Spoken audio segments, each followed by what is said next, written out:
ഇന്നത്തെ വീഡിയോയിൽ നമുക്ക് രാവിലെ എളുപ്പത്തിൽ തയ്യാറാക്കാൻ കഴിയുന്ന 3 അടിപൊളി ബ്രേക്ക്ഫാസ്റ്റിന്റെ റെസിപ്പിയാണ് കാണിക്കുന്നത്. നമുക്ക് രാവിലെ പെട്ടെന്ന് ഉണ്ടാക്കാൻ പറ്റും. കറിയൊന്നും ഇല്ലെങ്കിൽ പോലും കഴിക്കാൻ പറ്റുന്ന കിഡ്ലൻ ബ്രേക്ക്ഫാസ്റ്റ് ആണ്. മൂന്നും വെറൈറ്റി ആയിട്ടുള്ള ബ്രേക്ക്ഫാസ്റ്റ് ആണ്. അപ്പോൾ നമുക്ക് ആദ്യത്തെ ബ്രേക്ക്ഫാസ്റ്റ് എങ്ങനെ തയ്യാറാക്കുന്നതെന്ന് നോക്കാം. ആദ്യത്തേത് നല്ല സിമ്പിളാണ് ഉണ്ടാക്കാൻ വേണ്ടിയിട്ട്. അപ്പോൾ അതിന് നമ്മൾ ചെയ്യേണ്ടത് ആദ്യം തന്നെ 1 കപ്പ് പച്ചരി ഒരു പാത്രത്തിലേക്ക് ഇട്ട് കൊടുക്കാം. എന്നിട്ട് 1/4 കപ്പ് ഉഴുന്ന് വേറൊരു പാത്രത്തിലേക്ക് ഇട്ട് കൊടുക്കാം. എന്നിട്ട് ഇത് രണ്ടിലും വെള്ളം ഒഴിച്ചിട്ട് നമുക്കൊരു 2 മണിക്കൂർ കുതിരാൻ വേണ്ടിയിട്ട് വെക്കാം. 2 മണിക്കൂർ കഴിഞ്ഞിട്ട് ഇത് കുതിർന്ന് വന്നു കഴിഞ്ഞാൽ അത് കഴുകി വൃത്തിയാക്കിയിട്ട് നമുക്ക് മിക്സി ജാറിലേക്ക് ഇട്ട് കൊടുക്കാം. അപ്പോൾ ഇത് രണ്ടും ഒരുമിച്ച് തന്നെ ഇട്ട് കൊടുക്കാം കേട്ടോ. ഉഴുന്നും നമ്മുടെ പച്ചരിയൊക്കെ ഒരുമിച്ച് തന്നെ ഇട്ട് കൊടുക്കാം. അതിൻ്റെ കൂടെ നമുക്കൊരു 3 ടേബിൾ സ്പൂൺ ചോറ് ചേർത്ത് കൊടുക്കാം. എന്നിട്ട് 1/2 കപ്പ് വെള്ളം ഒഴിച്ച് കൊടുക്കാം. എന്നിട്ട് ഇത് നന്നായിട്ട് നല്ല പേസ്റ്റ് പോലെ അരച്ചെടുത്തതിന് ശേഷം നമുക്ക് അതിലേക്ക് 1/4 ടീസ്പൂൺ ഉപ്പും 1/4 ടീസ്പൂൺ ബേക്കിംഗ് സോഡയും ചേർത്തിട്ട് ഇതേപോലെ നന്നായിട്ട് മിക്സ് ആക്കാം. അപ്പോൾ ഇതാ ഈ ഒരു കട്ടിയിലാണ് മാവ് റെഡിയാക്കേണ്ടത്. ഇനി വേറെ പണിയൊന്നുമില്ല, റെസ്റ്റ് ചെയ്യാനൊന്നും വെക്കേണ്ട ആവശ്യമില്ല. നമ്മൾ ഉണ്ണിയപ്പ ചട്ടിയിൽ ഓയിൽ ചൂടാക്കിയതിന് ശേഷം ഇതേപോലെ ഓരോ കുഴിയിലും മാവ് ഒഴിച്ച് കൊടുക്കുക.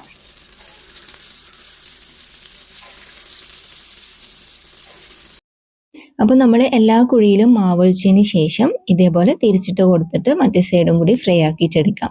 ഇത് അധികം എണ്ണ ഒന്നും കുടിക്കാത്ത ഒരു ബ്രേക്ക്ഫാസ്റ്റ് ആണ് കേട്ടോ. ഇതിങ്ങനെ വെറുതെ കഴിക്കാൻ തന്നെ നല്ല ടേസ്റ്റ് ആണ് കേട്ടോ. നമുക്ക് വേണമെങ്കിൽ വൈകുന്നേരം ചായൻ്റെ കൂടെ എല്ലാം കഴിക്കാം. അതല്ലാതെ ചിക്കൻ കറി, ബീഫ് കറി അല്ലെങ്കിൽ പിന്നെ ചട്നി അങ്ങനെയെല്ലാം ഉണ്ടാക്കിയിട്ട് കഴിക്കുമ്പോൾ കുറച്ചും കൂടി നല്ല ടേസ്റ്റ് ഉണ്ടാവും. അപ്പോൾ നിങ്ങൾ മസ്റ്റായിട്ട് ട്രൈ ചെയ്ത് വെക്കേണ്ട ഒരു റെസിപ്പിയാണ്. അപ്പോൾ ഇതാ നമ്മുടെ നല്ല ആരൊക്കെ എടുത്തിട്ടുള്ള അപ്പം റെഡി ആയിട്ടുണ്ട്. അപ്പോൾ അത്രയേ ഉള്ളൂ, നമ്മുടെ ഫസ്റ്റത്തെ റെസിപ്പി ഇത്രയേ ഉള്ളൂ. ഇനി നമുക്ക് അടുത്ത റെസിപ്പിയിലോട്ട് പോവാം. അടുത്തത് ഇതിനേക്കാളും സിമ്പിളായിട്ടുള്ള ഒരു ബ്രേക്ക്ഫാസ്റ്റ് ആണ്. അപ്പോൾ അത് നമ്മൾ റവ വെച്ചിട്ടാണ് ഉണ്ടാക്കുന്നത്. മിക്സി ജാറിലേക്ക് നമുക്ക് 1 കപ്പ് റവ ഇട്ട് കൊടുക്കാം. അതിൻ്റെ കൂടെ നമുക്ക് 1/2 കപ്പ് തൈര് ചേർത്ത് കൊടുക്കാം. പിന്നെ വേണ്ടത് തേങ്ങയാണ്. 1/4 കപ്പ് തേങ്ങ ചേർത്ത് കൊടുത്തിട്ടുണ്ട്. ഇനി നമുക്ക് അതിൻ്റെ കൂടെ ഒരു 3 ടേബിൾ സ്പൂൺ ഗോതമ്പ് പൊടിയും കൂടി ചേർത്ത് കൊടുക്കാം. ഇനി നമ്മൾ ആവശ്യത്തിന് വെള്ളം ഒഴിച്ച് കൊടുക്കണം. ഒരു 1/2 കപ്പ് ആദ്യം ചേർത്ത് കൊടുക്കുക, എന്നിട്ട് വേണമെങ്കിൽ മാത്രം പിന്നെ ചേർത്താൽ മതി. അപ്പോൾ നമ്മൾ അരക്കുമ്പോൾ ഈ ഒരു കട്ടിയിലാണ് റെഡിയാക്കേണ്ടത്. അത് നമ്മളൊരു ബൗളിലേക്ക് ഒഴിച്ച് വെക്കുക. എന്നിട്ട് ഇനി നമുക്ക് ഒരു പാത്രം അടുപ്പിലേക്ക് വെച്ചിട്ട് അതിൽ കുറച്ച് ഓയിൽ ഒഴിച്ച് ചൂടാക്കിയിട്ട് കടുകിട്ട് പൊട്ടിക്കുക. എന്നിട്ട് 1 ടീസ്പൂൺ ജീരകവും 1 ഉള്ളി ചെറുതായിട്ട് കട്ട് ചെയ്തിട്ടും കൂടി ഇട്ട് കൊടുക്കാം. അതിൻ്റെ കൂടെ നമ്മൾ 2 പച്ചമുളക് കട്ട് ചെയ്തിട്ട് ഇട്ട് കൊടുക്കാം. പിന്നെ ചെറിയൊരു കഷ്ണം ഇഞ്ചി ഇതുപോലെ ചോപ്പ് ചെയ്തിട്ട് ഇട്ട് കൊടുക്കാം. പിന്നെ ഇതാ കുറച്ച് കറിവേപ്പില അതും കൂടി ഇട്ടിട്ട് നമ്മൾ നല്ല പോലെ ഇത് വാട്ടിയെടുക്കണം. അപ്പോൾ ഉള്ളിയെല്ലാം നല്ലോണം വാടി വന്നു കഴിഞ്ഞാൽ നമ്മൾ ഇതിൽ ഫ്ലേവറിനായിട്ട് കൊടുക്കുന്നത് കായപ്പൊടിയാണ്. വേറെ പൊടികളൊന്നും ചേർക്കണമെന്നില്ല. ജസ്റ്റ് കുറച്ച് കായപ്പൊടി ഇട്ടിട്ട് നല്ലോണം മിക്സ് ആക്കിയാൽ മതി. അപ്പോൾ ഇതിൻ്റെ ഫ്ലേവർ മാത്രമേ വേണ്ടൂ കേട്ടോ. അപ്പോൾ ഇത് നമ്മളിങ്ങനെ ജസ്റ്റ് ഒന്ന് മിക്സ് ആക്കിയിട്ട് നമുക്ക് ഫ്ലെയിം ഓഫ് ആക്കാം. ഇനി ഇതിൻ്റെ ചൂട് പോയി കഴിഞ്ഞിട്ട് നമ്മൾ നേരത്തെ റെഡിയാക്കിയ മാവിലേക്ക് ഇത് ഒഴിച്ചിട്ട് നല്ലോണം ഒന്ന് മിക്സ് ആക്കാം. ഈ സമയത്ത് നമുക്ക് ഇതിലേക്ക് ആവശ്യത്തിന് ഉപ്പ് ചേർക്കാം. പിന്നെ 1/4 ടീസ്പൂണിൽ കുറച്ച് കുറവായിട്ട് ബേക്കിംഗ് സോഡയും കൂടി ചേർത്തിട്ട് നല്ലോണം മിക്സ് ആക്കാം. ഇനി നമ്മൾ റെസ്റ്റ് ചെയ്യാനൊന്നും വെക്കേണ്ട ആവശ്യമില്ല. നമ്മളിത് ഇൻസ്റ്റൻ്റായിട്ട് തയ്യാറാക്കുന്നതുകൊണ്ടാണ് ഇതിൽ ബേക്കിംഗ് സോഡ ചേർത്ത് കൊടുക്കുന്നത് കേട്ടോ. അപ്പോൾ മാവ് റെഡി ആയിട്ടുണ്ട്. ഇനി നമുക്ക് അപ്പം ഉണ്ടാക്കാൻ വേണ്ടിയിട്ട് തുടങ്ങാം. നല്ലൊരു ചൂട് കെട്ടിയുള്ള പാത്രം എടുത്തിട്ട് അതിൽ കുറച്ച് ഓയിൽ ഒഴിച്ചിട്ട് ചൂടാക്കുക. എന്നിട്ട് 2 സ്പൂണ് മാവ് ഒഴിച്ച് കൊടുക്കാം. എന്നിട്ട് നമുക്ക് ഇത് മൂടി വെക്കാം. ലോ ഫ്ലെയിമിൽ വെച്ചാൽ മതി. കുറച്ച് സമയം കഴിയുമ്പോൾ മാവ് ഇതേപോലെ നന്നായിട്ട് തന്നെ പൊന്തി വരും. ആ സമയത്ത് നമുക്ക് തിരിച്ചിട്ട് കൊടുക്കാം.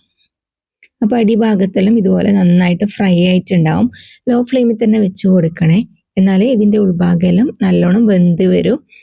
അപ്പോൾ 2 സൈഡും ഇതേപോലെ റെഡി ആയി കഴിഞ്ഞാൽ നമുക്കിതിൽ നിന്ന് കോരി മാറ്റാം. അപ്പോൾ അത്രയേ ഉള്ളൂ. നല്ല സിമ്പിളാണ്. അതുപോലെ തന്നെ കഴിക്കാനും നല്ല ടേസ്റ്റാണ്. തക്കാളി ചട്നിയുടെ കൂടെ കഴിക്കുമ്പോഴാണ് ഇതിൻ്റെ ആ ഒരു കറക്റ്റ് ടേസ്റ്റ് നമുക്ക് കിട്ടുക. അപ്പോൾ നിങ്ങൾ ഉണ്ടാക്കുന്ന സമയത്ത് കുറച്ച് തക്കാളി ചട്നി ഉണ്ടാക്കിയിട്ട് അതിൻ്റെ കൂടെ കഴിക്കാൻ വേണ്ടിയിട്ട് നോക്കണേ. അപ്പോൾ അത്രയേ ഉള്ളൂ. നമ്മുടെ രണ്ടാമത്തെ റെസിപ്പി കഴിഞ്ഞു. ഇനി നമുക്ക് മൂന്നാമത്തെ റെസിപ്പിയിലോട്ട് പോകാം. മൂന്നാമത്തത് നമ്മളൊരു വെറൈറ്റി റെസിപ്പിയാണ് കേട്ടോ ചെയ്യുന്നത്. അപ്പോൾ അതിന് നമ്മൾ 3 പൊട്ടാറ്റോ നന്നായിട്ട് പുഴുങ്ങി ഉടച്ചെടുത്തതിന് ശേഷം നമ്മൾ അതിലേക്ക് ചേർത്ത് കൊടുക്കുന്നത് അരിപ്പൊടിയാണ്. 1/4 കപ്പ് അരിപ്പൊടി ചേർത്ത് കൊടുക്കാം.